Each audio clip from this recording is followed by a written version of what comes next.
नमस्कार। गिरीश गुप्ता के चैनल में आपका स्वागत है। आज शुरुआत करते हैं श्रेयस जायसवाल जी के क्वेश्चन से। वैसे श्रेयस जी ने हमें पहले भी 2-3 बहुत अच्छे क्वेश्चन भेजे, हमने उनको रिकॉर्ड भी किए, लेकिन वो क्वेश्चन जो थे वो मेरी कुछ पर्सनल राय से रिलेटेड थे। इसलिए चूँकि कई बार वीडियो लंबा हो जाता है तो दुर्भाग्य से उनको काटना पड़ा, और श्रेयस जी इसके लिए हम आपसे क्षमा चाहते हैं।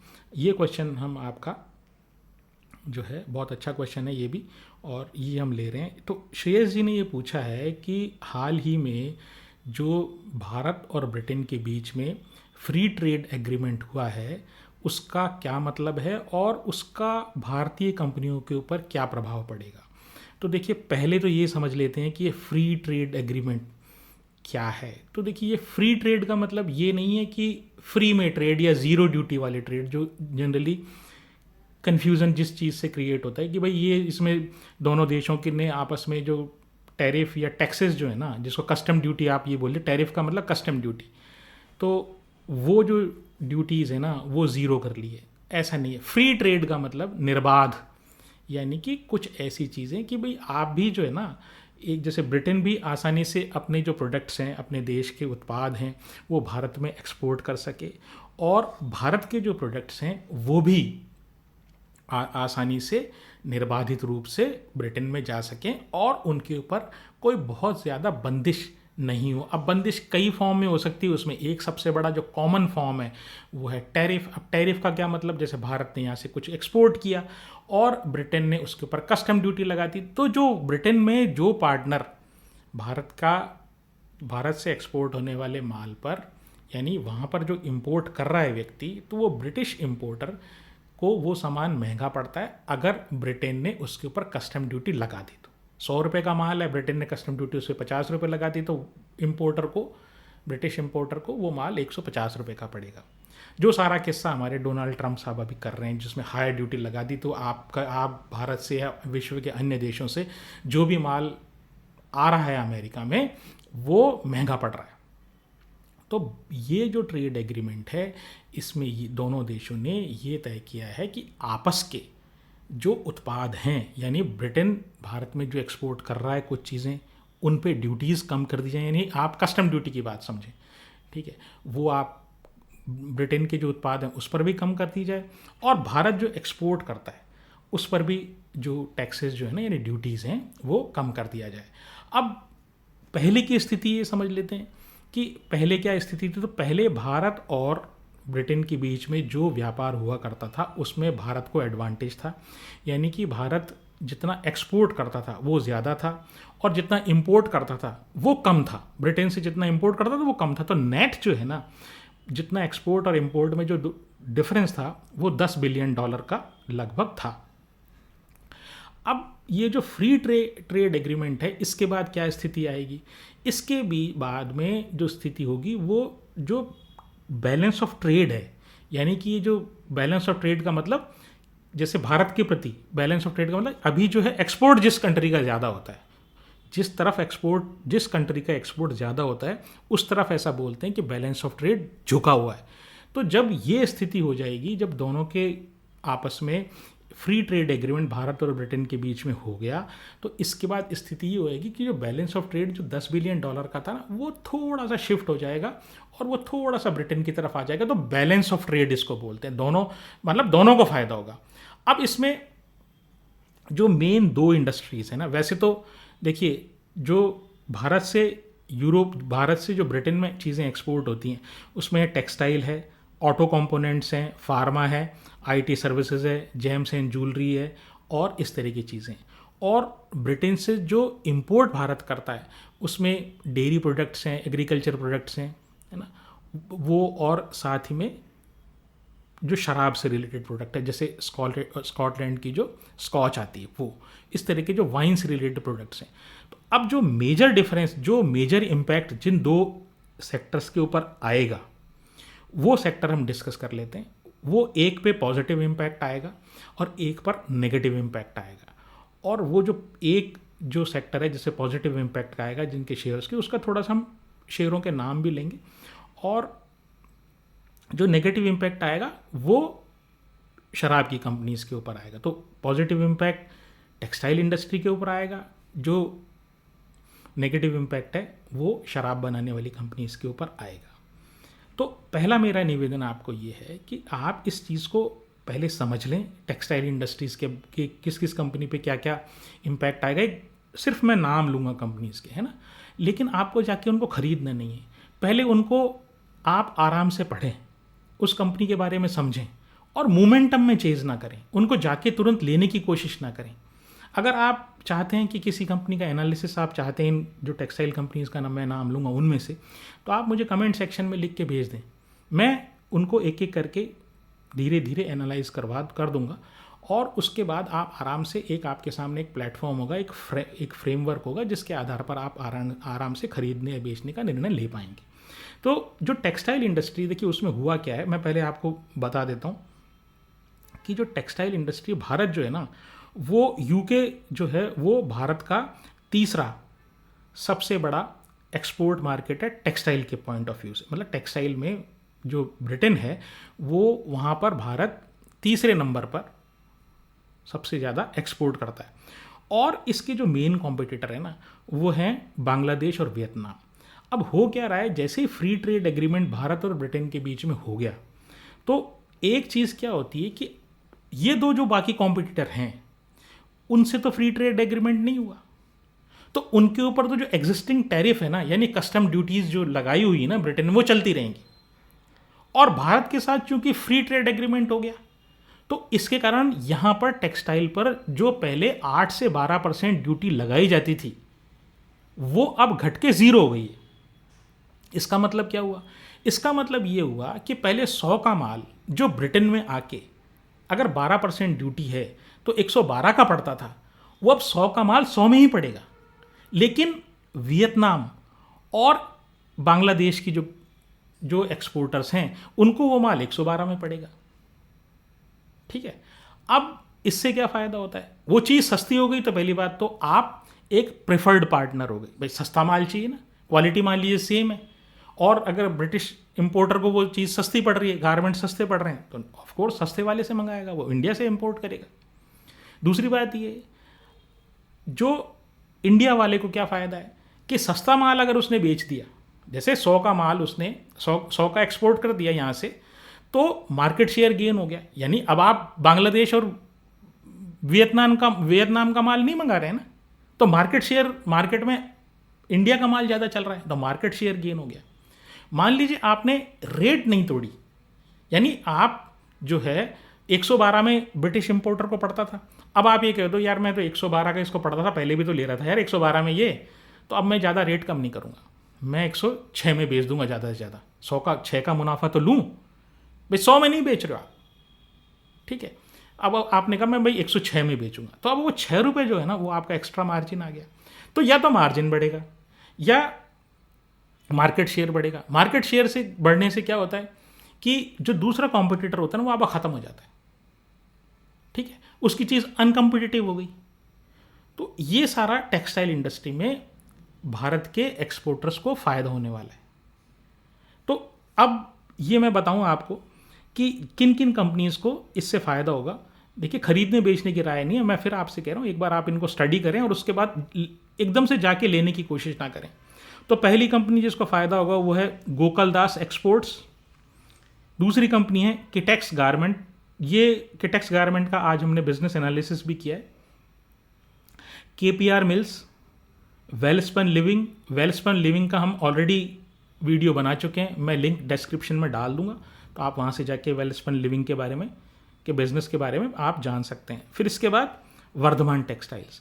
तो ये जो मेन कंपनीज़ हैं जिनको एनालिस्ट के राय में इन कंपनीज़ को जो टेक्सटाइल में जो भारत और ब्रिटेन के बीच में जो फ्री ट्रेड एग्रीमेंट हुआ है, उसमें इन टेक्सटाइल कंपनीज़ को ज़्यादा फ़ायदा होगा।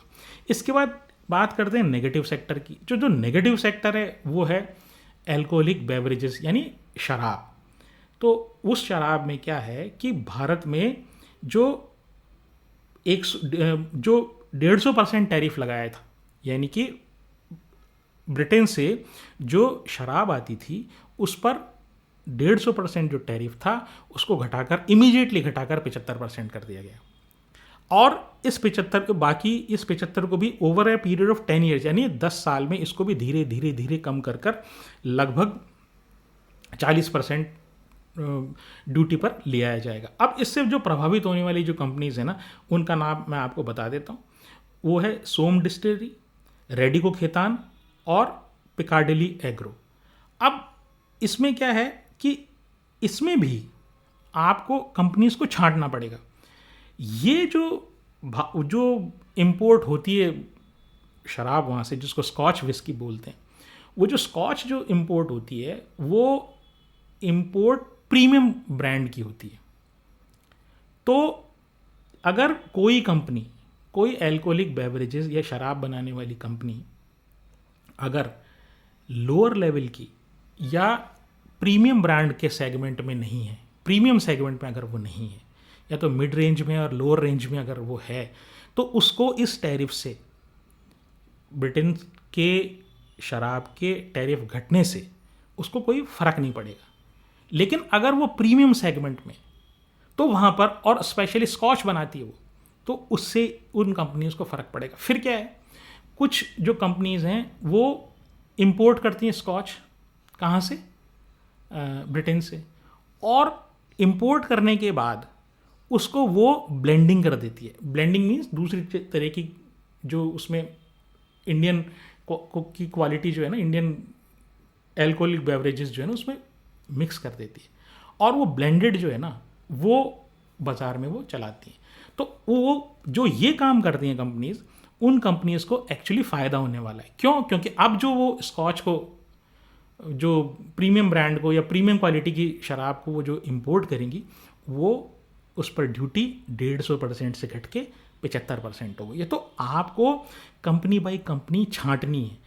एक साथ जाके किसी भी कंपनी पे या किसी भी मीडिया में जाके जो ये बातें चल रही हैं, वहाँ पर जाके एकदम से शेयर नहीं लेना है। दूसरी बात, शेयर मोमेंटम में नहीं लेना है।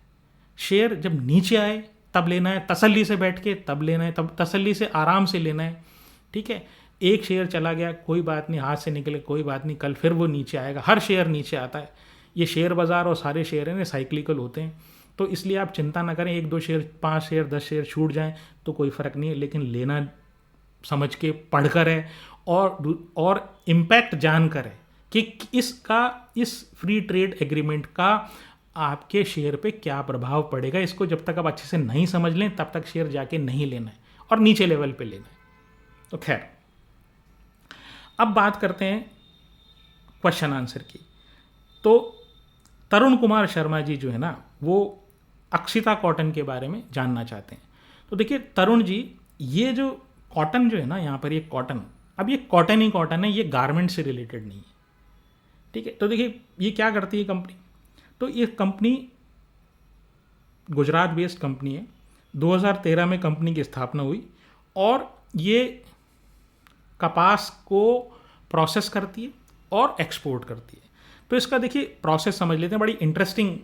खैर, आप में से जो एग्रीकल्चर से रिलेटेड हैं या जुड़े हुए हैं या कपास की खेती से के बारे में जानते हैं, उनके लिए तो ये जानकारी जो मैं दे रहा हूँ बड़ी प्रिलिमिनरी है। लेकिन आप में से कुछ ऐसे भी होंगे जिनको इस कपास की इंडस्ट्री के बारे में ज़्यादा जानकारी नहीं, तो उनके लिए मैं बता रहा हूँ कि देखिए होता क्या है कि ये जो कंपनी है, मैं पहले इस कंपनी का काम बता देता हूँ कि ये जो अक्षिता कॉटन क्या करती है। तो ये मैन्युफैक्चरिंग में है। किस चीज़ की मैन्युफैक्चरिंग में है? कॉटन बेल्स और कॉटन सीड्स। अब आप कहेंगे सीड कोई मैन्युफैक्चर होता है क्या? तो मैं आपको इसका एक्सप्लेनेशन भी दूंगा। कहा इसको इसी तरीके था, मैन्युफैक्चरिंग ऑफ सीड्स। ठीक है, फिर ये ट्रेड भी करती है। किस में ट्रेड करती है? कपास में ट्रेड करती है, कॉटन सीड में, कपास के बीज में ट्रेड करती है, कॉटन बेल्स में, यानी कपास की गांठें बोलें अगर अपन। ठीक है, कॉटन बेल्स मैं आपको समझाऊंगा एक एक करके। फिर कॉटन यार्न, कॉटन का धागा, इसमें ट्रेड भी करती है। साथ ही जॉब वर्क भी करती है। भाई इनकी जो फैक्ट्री है उसमें मान लीजिए कोई चीज़ प्रोसेस नहीं हो रही है, ठीक है, तो वहाँ पर जाके आप अपना खुद का काम भी करवा सकते हैं। जैसे कई बार अपने यहाँ आटा पीसने की चक्कियाँ होती हैं, ठीक है, आपके मोहल्ले में भी शायद कोई होंगी। तो या तो आप रेडीमेड आटा ले आएँ उससे जाके, ठीक है, या आप ये कह दें भाई मेरा गेहूँ पीस दे भाई इसमें, तो वो जॉब जो गेहूं पिसवाने आप जा रहे हैं ना, वो एक्चुअली जॉब वर्क है उसके लिए। किसके लिए? वो जो चक्की या फ्लोर मिल जो है ना, उसके लिए। तो मैं आपको बताता हूँ, देखिए क्या होता है कि जो कपास होता है ना, तो कपास का पौधा हुआ, उसमें एक फूल निकलता है और उसके साथ एक जो फूल होता है उसमें से निकल के कॉटन निकलता है। ठीक है, कॉटन एक नेचुरल प्रोडक्ट है। अब वो कॉटन के साथ एक कुछ बीज भी होते हैं उसमें साथ ही में। तो अब बीज को क्या है, अलग निकाला जाता है। तो जो जैसे अपन बोलते हैं ना जुलाहा, तो जुलाहा रुई को धुन रहा है। ठीक है, तो धुनने का मतलब एक चीज़ तो ये होती है कि उसको वो थोड़ा फ्लफी या उस चीज़ को वो फुला रहा है, मतलब उसमें एयर डाल रहा है ताकि वो मुलायम बन जाए। एक इसमें क्या होता है, एक जिनिंग प्रोसेस होती है। तो वो जिनिंग प्रोसेस जो होती है ना, वो भी धुनने जैसी प्रोसेस होती है। उससे क्या होता है कि जो फाइबर है उसका, कपास का जो फाइबर है, मतलब कपास जो इटसेल्फ है, वो और बीज, वो दोनों चीज़ें अलग हो जाती हैं। अब ये जो प्रोसेस जब हो गया, मतलब उसमें कपास जो है फाइबर, ठीक है, वो अलग हो गया और सीड अलग हो गया। अब सीड का आप क्या कर सकते हो, या तो आप सीड को आप दोबारा कपास की फसल बोने में काम में ले सकते हो। तो आप एक चीज़ तो ये कि वो बेच के किसानों को बेच दें, जिससे वो आप दूसरी फसल उगा सके बीज के रूप में। दूसरा क्या है, उसमें से ऑयल निकाल लो आप, तो कपास का ऑयल वो निकल सकता है। और जो तीसरी चीज़ है, ये कपास के बीज पशु आहार में काम आते हैं, है ना, कैटल फीड में, तो वो आप काम में ले सकते हो। 3 यूजेज हैं इसकी। तो क्या करते हैं, किसानों से कपास खरीदी, कपास करके उसकी जिनिंग करने के बाद थोड़ी उसको क्लीनिंग की, साफ़ सुथरा किया उसको। क्लीनिंग के बाद जो प्रोसेस होती है, अब वो इतना बड़ा, मतलब इतनी बड़ी फूल जाती है, वो कॉटन जो होती है फूली हुई होती है, तो उसको ट्रांसपोर्ट करने में, या उसको क्या क्या उसका अरेंजमेंट करें, कैसे उसको ट्रांसपोर्ट करें, कैसे उसको एक मैनेजेबल फॉर्म में लाएं। ठीक है, तो उसके लिए क्या करते हैं, उसको प्रेसिंग करते हैं। प्रेसिंग का मतलब क्या है, आप उसको एक 2 रोलर होते हैं, उनके 2 रोल, जैसे गन्ने का जूस जैसे ऐसे निकलता है, तो गन्ना जब अपन डालते हैं तो वो भी एकदम चपटा हो जाता है, होता गोल है गन्ना। जब गन्ने का रस अपन गन्ना अंदर डालते हैं तो चपटा हो जाता है, तो वो प्रेस हो जाता है। तो ऐसे 2 रोलर होते हैं, उसमें से आपने एक कॉटन के जो इतने सारा कॉटन होता है उसको आपने डाल दिया, तो वो चपटा हो जाता है। और चपटा हो जाने के बाद आप उसको फॉर्म, किसी भी फॉर्म में देके, चाहे आप रेक्टेंगुलर फॉर्म में कर लें या गोल फॉर्म में कर लें, तो उनको वो जो एक मेज़र होता है 150-175 किलो, तो ये इस क्वांटिटी में वो आगे सप्लाई होता है, जो यार्न बनाने वाले, टेक्सटाइल बनाने वालों को वो सप्लाई होता है। ठीक है, तो जैसे कहीं भी आपने बल्क में बैंडेज खरीदी हो, भगवान ना करे कभी कोई घर में कोई बीमार पड़ जाए, तो उसके लिए अगर आपने बल्क में बैंडेज खरीदी हो, तो आपने देखा होगा वो या तो ऐसी लिपटी हुई आती है, ऐसी बिल्कुल आपको बिल्कुल दिखेगी, या लेयर बाय लेयर है वो, तो वो प्रेस्ड होती है, वो प्रेस्ड चीज़ होती है। तो ये चीज़ तो प्रेसिंग, तो अब आप समझ ही गए होंगे। तो ये मैन्युफैक्चर करते हैं कॉटन बेल्स के, मैन्युफैक्चर हो गई ना। फिर कॉटन सीड के मैन्युफैक्चरिंग होगी, वो भी हो गया। ट्रेडिंग किसकी करते हैं, कपास की, कॉटन सीड की, कॉटन बेल्स की और कॉटन यार्न की, यार्न बनाते हैं। ठीक है, फिर जॉब वर्क भी करते हैं, किसी की जिनिंग मिले, किसी ने कपास दी, भाई मेरे साफ़ कर दो, ऑयल वो बीज अलग कर दो, कॉटन अलग कर दो, कर देंगे, पैसे दे दो। फिर जाके ये कर दिया कि भाई इसको प्रेस भी कर दो, इसको बेल बना दो, मतलब मैनेजेबल फॉर्म में कर दो आप। क्योंकि बाज़ार में जो बिकती है ना, वो कॉटन बेल्स के नाम से बिकते हैं। बेल्स का मतलब पोटली, गठरी टाइप चीज़ है, लेकिन गठरी नहीं होती वो, एक्चुअली एक मैनेजेबल फॉर्म में आप ये समझ लें वो होती है। तो ये भी करते हैं। अब बात करते हैं, एक्सपोर्ट ही करते हैं करीब करीब 9 कंट्रीज़ को, और इंडिया में काफ़ी सारे इनके ग्राहक हैं, जैसे KPR मिल्स जो है ना, ऐसी अच्छी अच्छी कंपनी इनके ग्राहक हैं। मार्केट कैप जो है इसका 332 करोड़ का है। डेट टू इक्विटी जो है, हर 100 रुपये पे 8 रुपये का कर्जा है। ROE 35% है। PE 46 का है। तो ROE 35%, PE 46 का, एक्चुअली ये सिक्लिकल इंडस्ट्री है कि भाई कपास की फसल तो एक ही टाइम में ही आएगी ना, बाकी टाइम में क्या करोगे। कपास की फसल आई, वहाँ से कपास आपने उनसे ख़रीदी, किसानों से उनको पेमेंट किया, और यहाँ से आप प्रोसेस शुरू कर दो। अब जब ये प्रोसेसिंग सारी ख़त्म हो गई और आपने अपना माल भेज दिया, तो बाकी सीज़न में क्या करोगे। ठीक है, तो इसलिए क्या है, ये सिक्लिकल है। तो यहाँ इसलिए इनकी अर्निंग्स जो होती है ना, वो एक सर्टेन पीरियड में ही आती। फिर 3 साल की सेल 21% बढ़ी है, और 3 साल का प्रॉफिट 76% बढ़ा है। और प्रमोटर्स के पास जो है ये थोड़ा सा एक इसमें एंगल थोड़ा सा मेरे को अच्छा नहीं लगा कि जून 24 में प्रमोटर्स के पास 63% था और मार्च 25 में ये घटकर 63% से 42%, 63 से 42% रह गया। तो 21% जो है माल प्रमोटर ने बेच दिया। एफआईआई के पास खाली 2%, डीआईआई के पास कुछ नहीं है और बाकी जो है ना वो पब्लिक के पास है, यानी 56% पब्लिक के पास है। तो ये एक रेड फ्लैग है। दूसरी बात, कमोडिटी कंपनी है ना, ट्रेडिंग से पैसा कमाती है, फिर कोई ऐसा कोई यूनिक इनका काम है नहीं, पुरानी ओल्ड इकोनॉमी वाली कंपनी है। तो थोड़ा सा ध्यान रख के इनमें काम करें। मार्केट कैप भी बहुत छोटा है, अंदर क्या हो रहा है क्या नहीं हो रहा है इसका पता लगाना एक्चुअली थोड़ा सा मुश्किल होता है। नेक्स्ट क्वेश्चन आशीष शर्मा जी का है, वो किटेक्स गारमेंट के बारे में पूछते हैं। देखिए, एक नीश कंपनी है। नीश कंपनी का मतलब ये ऐसी कंपनी जो एक बहुत ही छोटे लेकिन महत्वपूर्ण सेगमेंट में काम करे। सेगमेंट का मतलब जैसे टेक्सटाइल का ये मैं पहले बता देता हूँ ये क्या करती है। तो ये बेसिकली इन्फेंट के, बहुत छोटे बच्चे, उनके कपड़े बनाती है और कपड़े एक्सपोर्ट करती है। कहाँ एक्सपोर्ट करती है? मेनली यूएसए में एक्सपोर्ट करती है। तो ये अब नीश क्या है इसमें? टेक्सटाइल एक पूरा सेक्टर हो गया, उसमें हर तरह के कपड़े आ गए। उसके बाद रेडीमेड गारमेंट उसका एक पार्ट हो गया। अब रेडीमेड गारमेंट में भी जो कुछ महिलाओं के कपड़े हो गए, कुछ पुरुषों के कपड़े हो गए, तो वो दो सेगमेंट हो गए। फिर उसके बाद सेगमेंट में बच्चों के कपड़े हो गए और बच्चों में भी इन्फेंट के कपड़े।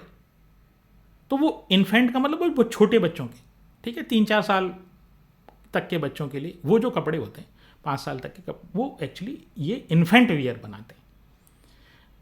तो इस इन्फेंट वियर में पहले ये समझ लेते हैं क्या खास बात है। तो देखिए क्या है, आदमी खुद दुख पालेगा लेकिन बच्चों के लिए चाहेगा यार मैं इसके लिए बड़ा अच्छे कपड़े पहनूं, इसको अच्छे कपड़े बनाऊं, इसको कष्ट नहीं होना चाहिए, और वो छोटा बच्चा पहले ही है।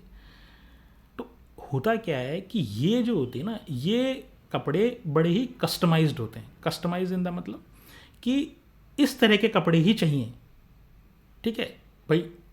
जो जनरल मेल्स के कपड़े होते हैं, पैंट आ गया, जीन्स आ गया, एक पर्टिकुलर तरह का फैशन चल रहा होता है, तो उस तरह का आप ऑर्डर करो और वो हो जाता है। लेकिन यहाँ पर ये कस्टमाइज्ड होता है। कस्टमाइज का मतलब बच्चे की रिक्वायरमेंट ऐसी है, ठीक है, उसी रिक्वायरमेंट के कपड़े मुझे चाहिए, और ऐसे बनाने वाले कम होते हैं। तो ये जो किटेक्स गारमेंट है ना, ये इस क्षेत्र में, उसमें क्या फ़ायदा है? देखिए, मेल फीमेल के या और किसी गारमेंट के बिजनेस में डाउन टर्न आ जाता है। आदमी सोचता है यार अभी महंगाई होगी, दो जोड़ी कपड़े पहले ही पड़े हुए हैं, ठीक है। ये कोई इंडिया वाला मैटर नहीं है कि भाई ये सब इंडिया में ही होता है इस तरह की, कि भाई पैसे बचाने की जो आदत है वो सब जगह होती। तो मान लीजिए 2 जोड़ी 3 जोड़ी मेरे पास कपड़े पड़े हैं, अब छोड़ यार, अभी थोड़ा सा इकोनॉमी में डाउन टर्न है, या पता नहीं जॉब रहे ना रहे, तो अभी थोड़े कम कपड़ों में काम चल। लेकिन बच्चों की उसमें ऐसा डाउन टर्न का भी नहीं आता, ठीक। और उसका कारण मैंने आपको बताई थी, वो कारण बड़ा ऑब्वियस है, और मार्जिन ज़्यादा होता है इस बिज़नेस में, बच्चों वाले, इन्फेंट वाले में, बच्चों में भी इन्फेंट वाले में, ठीक है। और ये जो है कंपनी, ये किटेक्स गारमेंट, ये वर्ल्ड की दूसरे नंबर की सबसे बड़ी बच्चों के गारमेंट बनाने की कंपनी है। तो ये एक अच्छा इसको एडवांटेज है।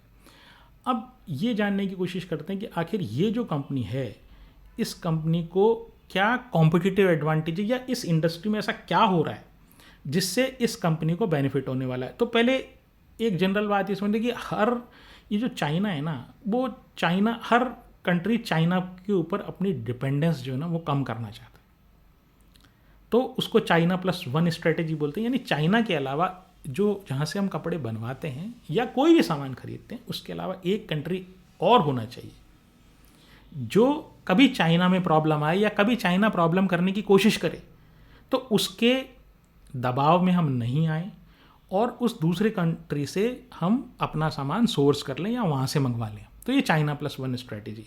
तो एक तो ये एक काफ़ी सारी इंडस्ट्री में चाइना +1, केमिकल में चल रहा है ये सब, तो चाइना +1 स्ट्रेटेजी का इनको फ़ायदा मिलेगा। जो दूसरा है वो ये है कि जो अभी ट्रंप ने टैरिफ लगाया, तो उसमें जो भारत के ऊपर जो नेट टैरिफ पड़ेगा, जो टोटल ड्यूटी पड़ेगी, वो पड़ेगी करीब करीब 36%, 36% की। चाइना के ऊपर इन्होंने ड्यूटी 245% लगाया है। और जो आजकल में उन्होंने कम, अभी जो डील की बात चल रही है उसमें एग्जैक्टली अभी पता नहीं रहा जब मैं वीडियो रिकॉर्ड कर रहा हूँ कि एग्जैक्टली टेक्सटाइल पे उन्होंने क्या किया, लेकिन ऐसा है, ऐसा चल रहा है कि ये जो 245 है ये शायद काफ़ी कम हो जाएगा। तो खैर फिलहाल जो है चाइना के ऊपर 245% ड्यूटी थी। कंबोडिया जो इनका दूसरा कॉम्पिटिटर है उसके ऊपर 59% ड्यूटी थी, और वियतनाम के ऊपर 56% ड्यूटी थी। फिर एक तीसरी बात जो है वो ये है कि इनका जो कॉम्पिटिटर है वो है बांग्लादेश। और बांग्लादेश में जैसे आप जानते ही हैं कि बांग्लादेश में जो राजनीतिक अस्थिरता हो रही है, तो एक्सपोर्ट जो है ना वो काफ़ी कम हो गया। तो वो बेसिकली यूएस में $9 बिलियन का एक्सपोर्ट करते थे और यूरोप में लगभग $21 बिलियन का एक्सपोर्ट करते थे, यानी टोटल $30 बिलियन का एक्सपोर्ट करते थे, और वो घट के बहुत ही कम हो गया। तो ये बहुत बड़ी अपॉर्चुनिटी है इन जनरल, एक टेक्सटाइल कंपनीज की बात मैं कर रहा हूँ। तो ये चीज़ फिर क्या है, वियतनाम और कंबोडिया वाले जो है ना वो टेक्सटाइल बिजनेस से शिफ्ट होकर मैन्युफैक्चरिंग दूसरे एरियाज़ में जा रहे हैं जो हाई वैल्यू एडिशन वाले हैं, ठीक है। तो वहाँ पर अब ये जो चीज़ तो मैंने आपको बता दी कि बेसिकली टेक्सटाइल इंडस्ट्री में क्या हो रहा है। अब ये जो कंपनी है, यानी ये जो किटेक्स गारमेंट है, ये इसका ये एक प्लांट है वो केरला में है और ये तेज़ी से एक्सपेंशन कर रही है। और जो ये किटेक्स गारमेंट है इसने फरवरी 2025 में अपनी एक सब्सिडरी है, उसका नाम है किटेक्स चिल्ड्रन वियर, उसको अपने में मर्ज कर लिया। और ये जो अप्रूवल है ना ये अभी पेंडिंग है, मतलब इसका जो अप्रूवल है वो शेयर होल्डर से पेंडिंग है। फिर क्या है, ये जो है ये 2025 यानी मार्च 2025 में इनका ये प्लान था कि ये वारंगल में एक फैक्ट्री स्थापित करें, इंटीग्रेटेड फैक्ट्री, ठीक है। उसका प्रोडक्शन भी अभी चालू होने वाला है, या हो सकता है वो हो गया हो, वो अभी तक मीडिया में आया नहीं है। तो वहाँ पर इनकी एक इंटीग्रेटेड फैक्ट्री से इनकी प्रोडक्शन कैपेसिटी बढ़ेगी। दूसरी बात ये 27 में, मार्च 27 में इनकी एक और फैक्ट्री जो है वो सीतारामपुर में आ रही है, और वहाँ से वो भी कम्प्लीटली इंटीग्रेटेड फैक्ट्री। तो बेसिकली क्या हो रहा है कि ये कंपनी जो है ना तेज़ी से अपनी कैपेसिटी एक्सपेंड कर रही है, और इनका ये टारगेट है कि हम नियर फ्यूचर में जब ये एक्सपेंशन कंप्लीट हो जाए तो हम वर्ल्ड की बच्चों की सबसे बड़ी कंपनी, कपड़े बनाने वाली कंपनी बने। इनकी जो स्ट्रेंथ है वो ये है, जैसे मैंने बताया 30 साल से ये काम कर रहे हैं। फिर इनकी जो रिलेशनशिप है, ये एक्सपोर्ट करते हैं। कहाँ एक्सपोर्ट करते हैं? यूएसए में एक्सपोर्ट करते हैं और यूरोप में एक्सपोर्ट करते हैं, डेवलप्ड कंट्रीज़ में एक्सपोर्ट करते हैं। तो वहाँ पर इनके जो ग्राहक हैं वो विलियम कार्टर हुआ, चिल्ड्रंस प्लेस हुआ, इस तरह के ब्रांड्स हैं, ठीक है। मतलब ये उनके लिए ऑर्डर बना के देते हैं। तो वो जो इनके कस्टमर हैं ये हाईली सेटिस्फाइड है और उनको रेगुलरली रिपीट ऑर्डर मिलते हैं। अगर क्वालिटी अच्छी नहीं होगी, माल अच्छा नहीं होगा, तो ये जो वर्ल्ड के जो बहुत पॉपुलर रिटेलर है ना, ये इनसे माल नहीं लेंगे। अब इसमें जो डिसएडवांटेज है ना वो आप वो सुन लीजिए।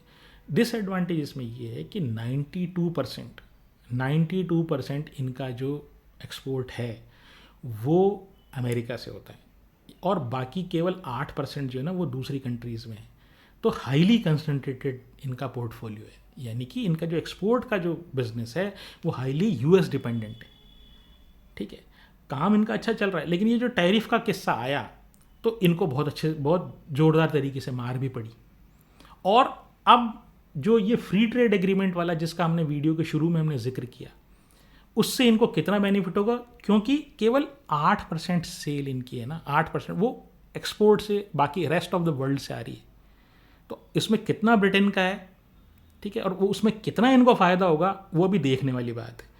अब अगर मैं फाइनेंशियल्स की बात करूं तो मार्केट कैप 5,000 करोड़ का है, डेट टू इक्विटी हर 100 रुपये पे 92 रुपये का कर्ज है। और इस कर्ज का कारण ये है कि ये जो कैपेसिटी एक्सपेंशन कर रहे हैं ना, ये कर्ज लेके कर रहे हैं। अब कर्ज जो है ना वो दुधारी तलवार होता है। अगर ये कैपेसिटी एक्सपेंशन से अपने रेवेन्यू और प्रॉफिट्स को प्रोटेक्ट करने में सफल रहे, जो 2027-26 तक आप 26 तक जो अभी इनका वारंगल में प्लांट आ रहा है, उसके इस साल के अंत तक, मतलब जो वारंगल में इनका प्लांट आ रहा है उसकी परफॉर्मेंस आपको पता लग जाएगी। और मार्च 2028 तक इनकी जो बाकी जो मैन्युफैक्चरिंग यूनिट जो इनका मार्च 2027 में चालू हो जाएगा होपफुली, तो उसकी परफॉर्मेंस आ जाएगी। मतलब 1 साल बाद, प्लांट शुरू होने की 1 साल बाद की परफॉर्मेंस की बात मैं कर रहा हूँ, तो वो परफॉर्मेंस आपको पता लग जाएगी। अगर ये उस डेट को रीपे करने में सक्सेसफुल रहते हैं तो कंपनी वाकई बहुत अच्छी चलेगी। और अगर इनको ये जो अपने टारगेट लेके चल रहे हैं, जितना कैपेसिटी एक्सपेंशन से जितना एक्सपोर्ट ये करने की सोच रहे हैं, अगर वो सक्सेसफुल नहीं हुए तो इनको प्रॉब्लम आ सकती है, क्योंकि डेट टू इक्विटी जो है वो हर 100 रुपये पे 92 रुपये हो गया। आरओई कम है, वो 6.33 है अभी, और जो पी है ना वो अभी 41 का है। 3 साल की सेल जो है वो 11% बढ़ी है, प्रॉफिट जो है 1% बढ़ा है। लेकिन अभी पिछले 12 महीनों में 58% सेल बढ़ी है और प्रॉफिट 217% बढ़ा है। तो बेसिकली बात ये है कि आप इस शेयर को बहुत अच्छे से स्टडी करें और देखिए इन्होंने कैपेसिटी एक्सपेंशन कर रखा है, तो इस शेयर को बिल्कुल भी मोमेंटम में चेज करने की कोशिश ना करें कि इमीडिएटली इस कंपनी का भाग्य परिवर्तन हो जाएगा। ठीक है, इसको अच्छे से स्टडी करें पहले।